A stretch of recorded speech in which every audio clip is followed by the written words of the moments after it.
Back to Educator.com's Adobe Premiere Pro CS6 Fundamentals course, and in this video we're going to go over the Toolbox, and that is this toolbox here, and we're going to go over each of these tools starting with the selection tool.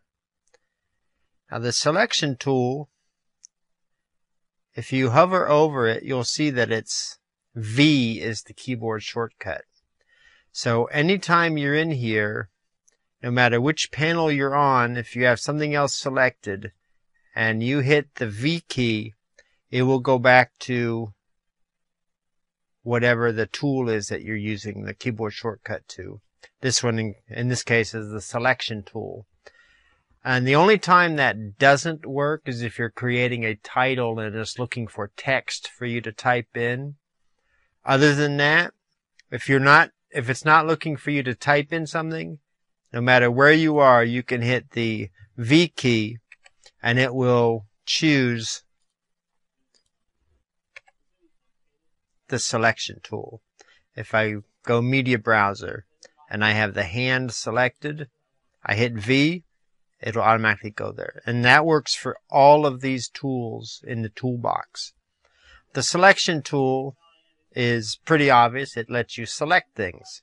If you want to select several different files, you can just hold the Shift key and it will let you select multiple files at once. It will automatically also change into other things if Premiere intelligently believes that you are trying to use it for something else. But if you want to not have to worry about accidentally doing anything, always going back to the selection tool is a good way to make sure you're not going to accidentally do anything like razor video or change some of the edits. It lets you have a fail-safe for when you're moving around inside of the timeline.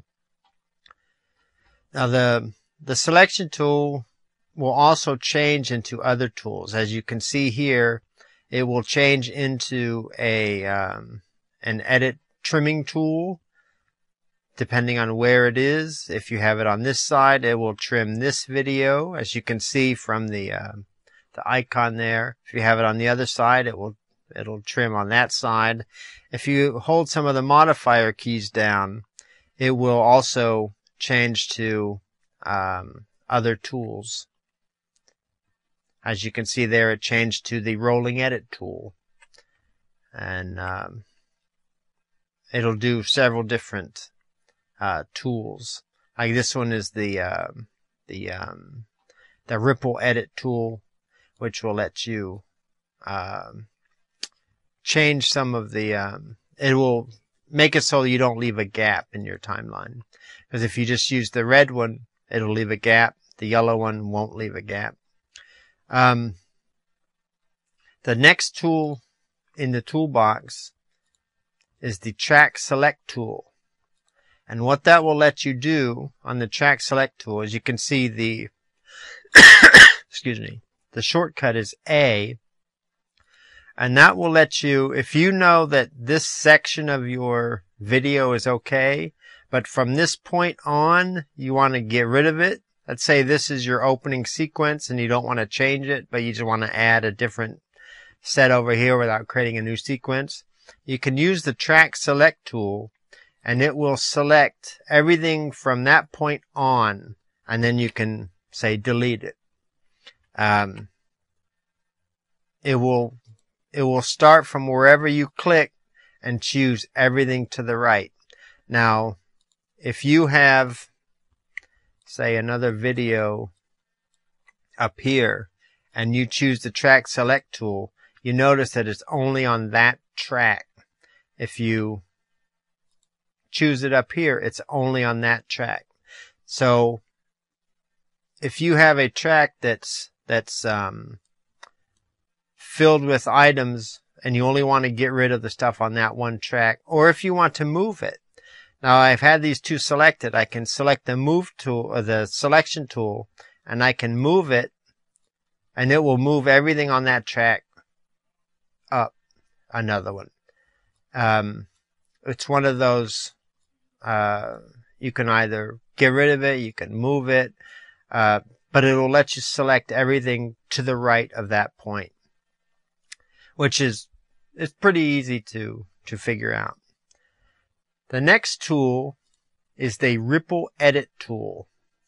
And what that does, it lets you change and edit. Well, let me show you. As you can see here, if I hover over it, the keyboard shortcut is B. Now, I'm going to come in here. Let me come into a spot that is easy to see. Now I have the Ripple Edit tool, and let me just click and drag this to the right. And what you will see when I click and drag it, you will see 2 frames up there at the top that is showing you the last frame on the left from the previous video and the first frame you're using from the new video, the one on the right. So if you know that you want the first frame to be say at exactly 15 seconds, it will change it so the first frame there is that first frame at 15 seconds. And it's let me go back to the entire timeline so you can see, you see that this is 1 minute 0 seconds 13 frames. Let me pull this over, and you will see that it's shortened it because if you shorten this video length here, it will close up the gap that you have in your timeline. If you just use the select tool and you just have the red selection, you notice that there's a gap there. Well, this tool, the Ripple Edit tool, won't leave a gap. It will move all of this stuff down to fill the gap, either to the left or to the right, depending on which tool which way you're pulling the tool. So if you know you want to get rid of a few frames from this one and you don't want to mess up the timing all down here and you don't have to pull everything down, you can just use the Ripple Edit tool, and that will let you not leave a gap in your video. And using the 2 images here will help you figure out which frame that you want to cut it on. Now you see you can go pretty close to frame by frame with this method, with using this tool. So it's a very useful tool if you after you've done your rough cut, you want to do a clean edit on your video. You want to do a frame by frame edit, and you want to make sure that all of the other stuff, there's no gaps left in your timeline. You can use that tool. Now the next tool, and we'll go more in depth in all of these tools as we're using them, because we're going to go through, this is just an overview of all the tools that are available.